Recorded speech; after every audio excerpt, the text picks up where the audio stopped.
All right, man, peace. So I was watching this NBA pregame show right before the Boston Celtics versus New Orleans Pelicans game.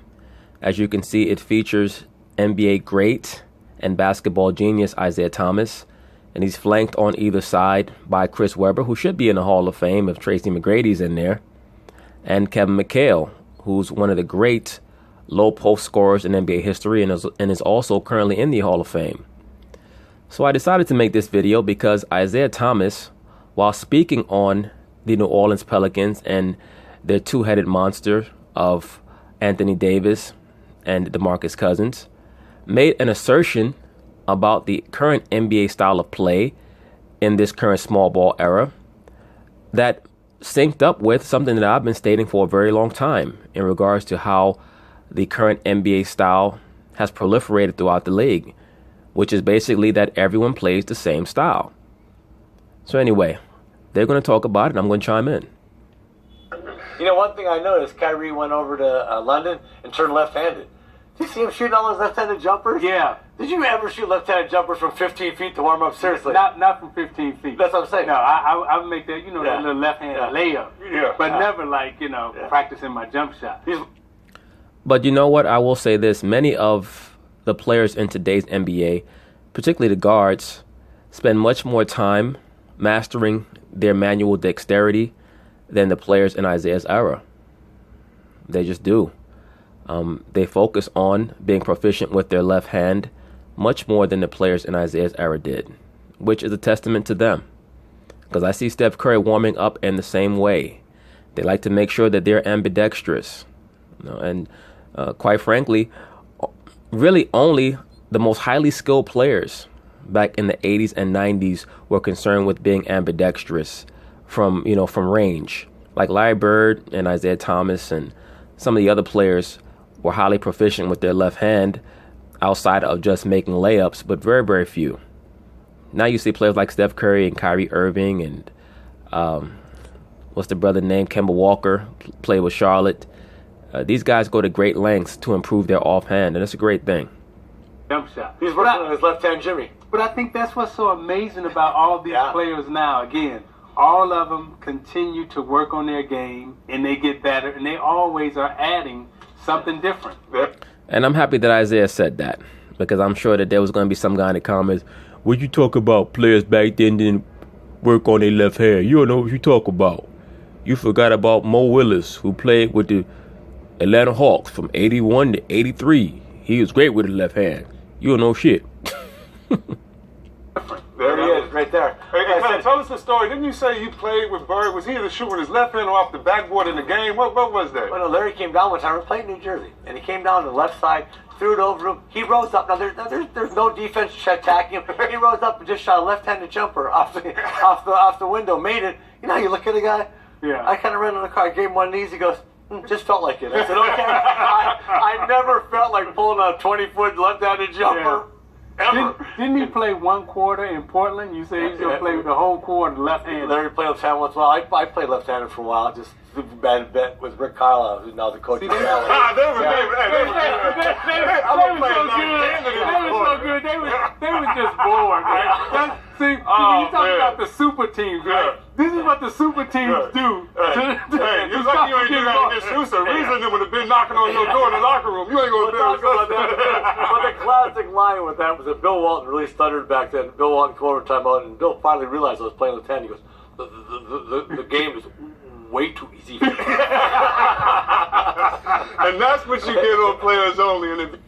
And they have that Larry Bird left-handed game on YouTube. It was against Portland, and I believe he did that for a whole half. And he ended up with something like 47 points in the game. The Bulls also did a left-handed game with Jordan and Pippen where they opened up the game all left-handed.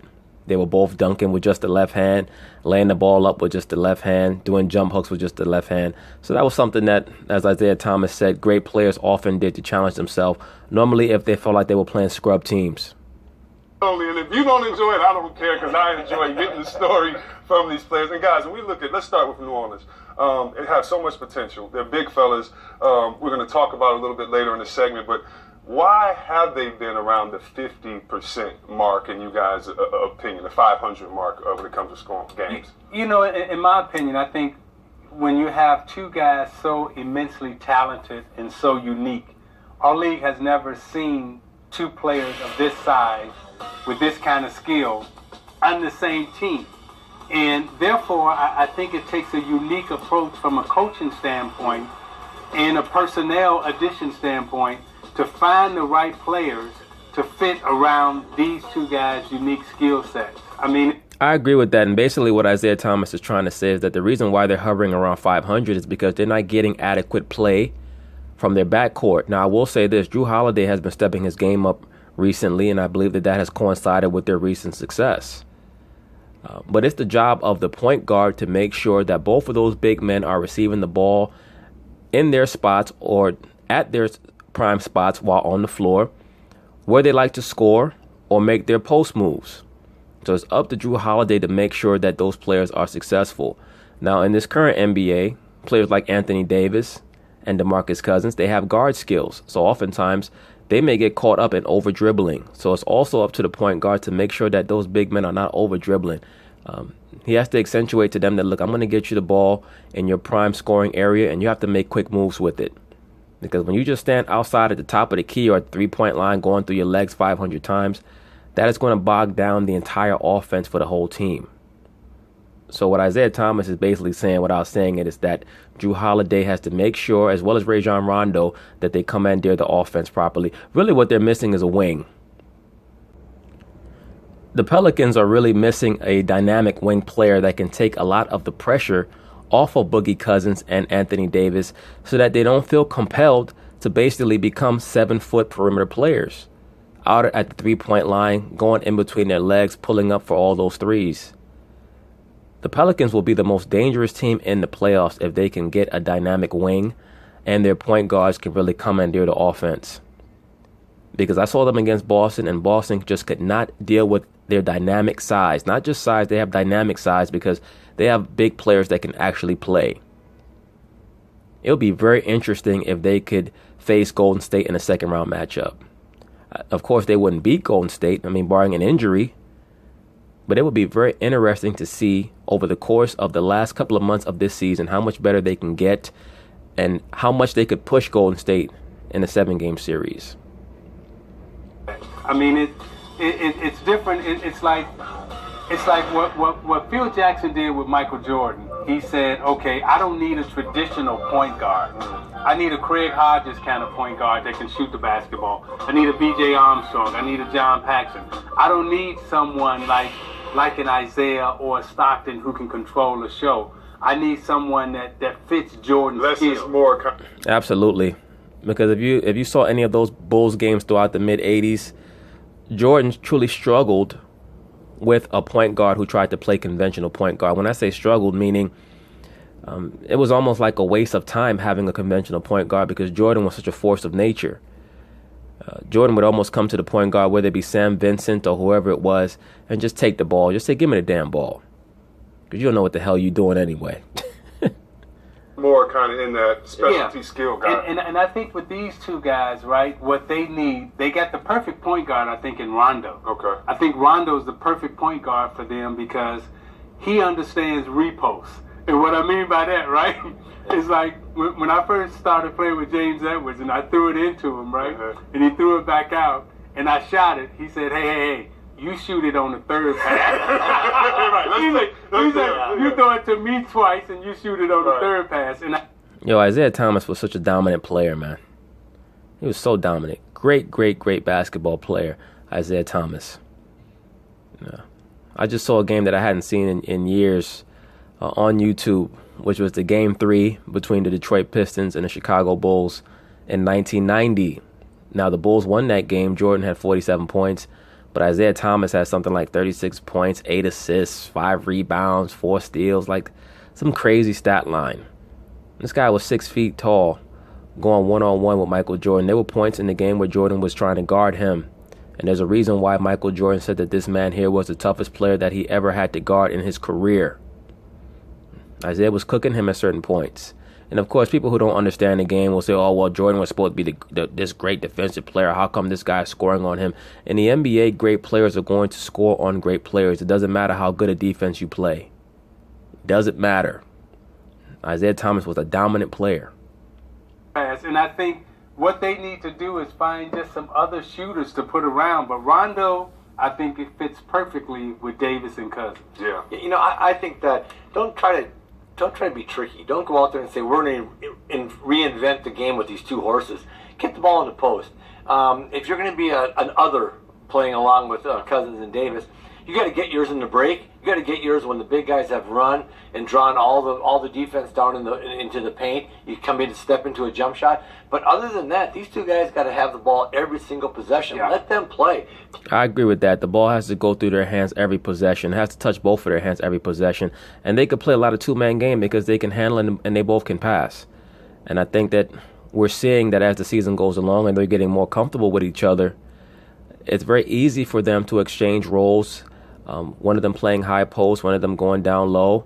One's the feeder. They can even play pick and roll with each other because they both can handle so well. That's why I say if they can get a wing before these playoffs start, especially if they don't decide to liquidate the team and trade Anthony Davis and or Cousins, they could be a problem for certain teams in the Western Conference in the playoffs. Play inside out. Let them play high-low. You have so much stuff you can do with them.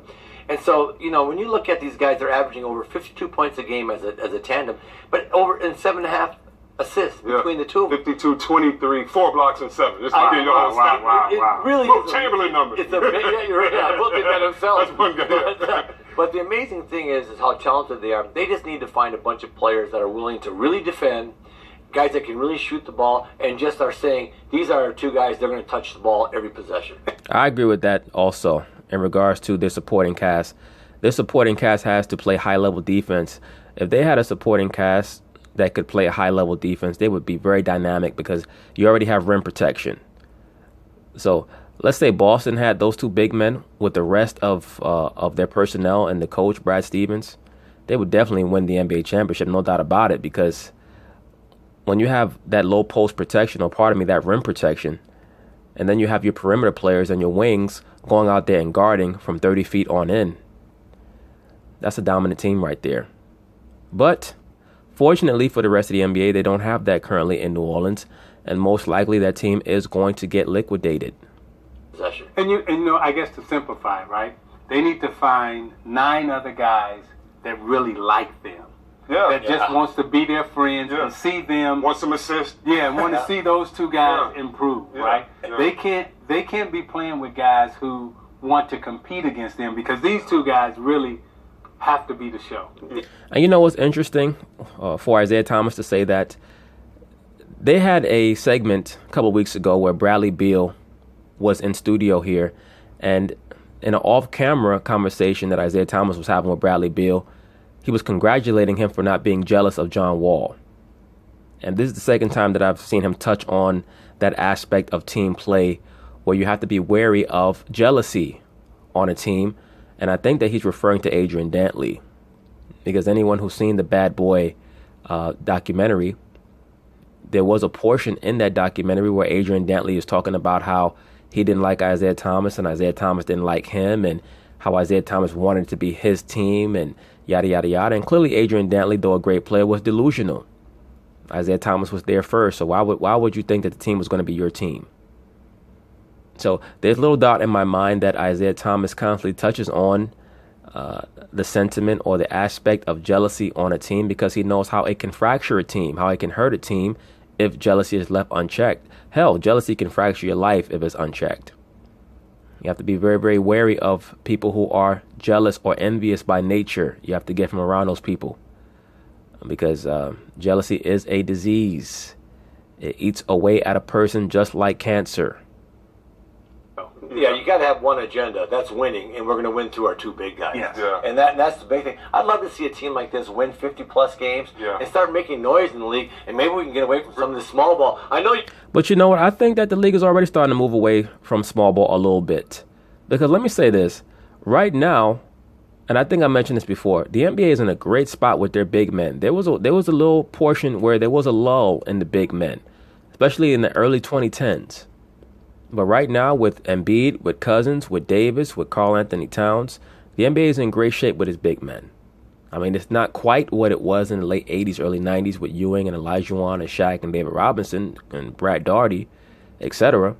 But it's getting there.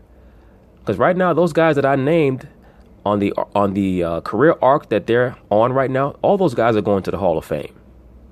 Well, I know you like that. I really can't stand that stuff. Okay, good. So now Isiah Thomas is about to touch on the sentiment that I've been touching on for a while with the current style of play in the NBA. I really think the pendulum has swung too far towards the small guy. And our game right now, it looks a little boring because everybody plays the same way. Ding. Thank you, sir. I said that a while ago. Everybody plays the same way. That is why no one can beat Golden State, because as opposed to teams developing their own style according to their personnel, everyone wants to stay outside the three-point line and shoot threes. And I may have also touched on this lightly when talking about the Luke Walton issue with the LA Lakers. All these teams ran out and hired these coaches that were on the Golden State staff and wanted to make their team play like Golden State. You have to have 3 of the top 15 all-time greatest shooters on your team to play like that. And that's what Golden State has. You have to develop a style according to your personnel. And, I don't know if it's GMs or owners who are trying to put pressure on these coaches, or maybe the coaches are just unimaginative. Maybe they're just unimaginative enough to believe that we're just going to copy what the best team is doing. But that's not how you win championships. Detroit broke through when they no longer tried to keep up with the star power of the Celtics and the Lakers. They embraced their own identity. And in order for a team to be successful, in order for a person to be successful in life, they have to embrace who they are and capitalize on their gifts. Same thing with teams. And I mentioned this before, all these teams play the same way. Really, the only difference between Steph Curry and Russell Westbrook is athleticism and shooting. Because Steph Curry a lot of times he'll try to dunk on people or dunk when he really shouldn't, even though he inhibits that urge. And Russell Westbrook takes way too many threes. They both play a lot at the top of the key, and they try to run a lot of screen and roll. Even though with the system that Golden State runs, they have inhibited a lot of that from Curry. But all these players, they all play the same way. Dame Lillard and Chris Paul, and they all play the same way. And it has led to some boredom in the league because everybody's just trying to outshoot everyone else. So it would be a good thing for the NBA if the big man had a reemergence. Also, if the mid-range game had a reemergence. Because players now are so skillful shooting from the three-point line that if you brought back those wrinkles of the mid-range game and the low post game, that the game would be even more beautiful than it was in the late 80s, in that area, which I think is the greatest era in NBA history, from the mid-80s to the early 90s. Way everybody's forced to play like small people. It used to be that there was some diversity in our game. Exactly. Our game. I mean, like, you had guys like Oliver Miller who can come and play, right? Mm-hmm. You had short, tall, big. I mean, yeah, Oliver Miller, Popeye Jones, big fat dudes who really couldn't do anything other than stand in the paint and get a rebound. I mean, it just wasn't small people that got all the advantage. Everybody got a chance to play, no matter how big, small, tall, or what your size was. I like what you're saying, guys are saying about. Absolutely. Let me rewind it back and run back what Isiah was talking about.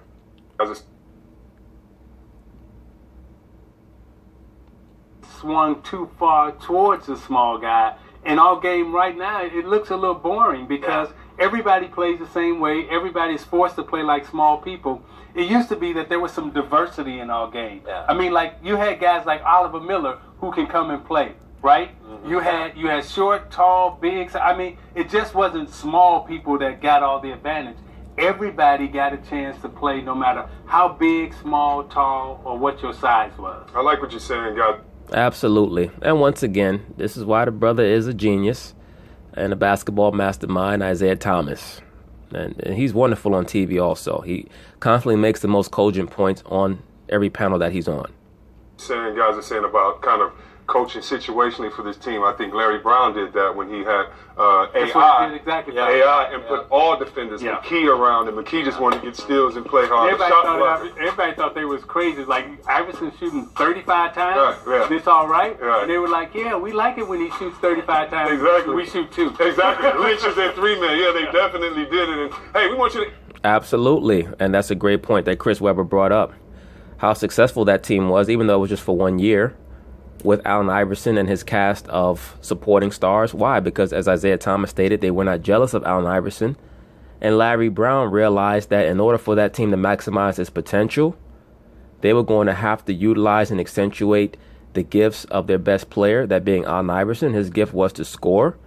And everyone else, if they bought into playing hard-nosed defense, they had a chance to win. But anyway, peace.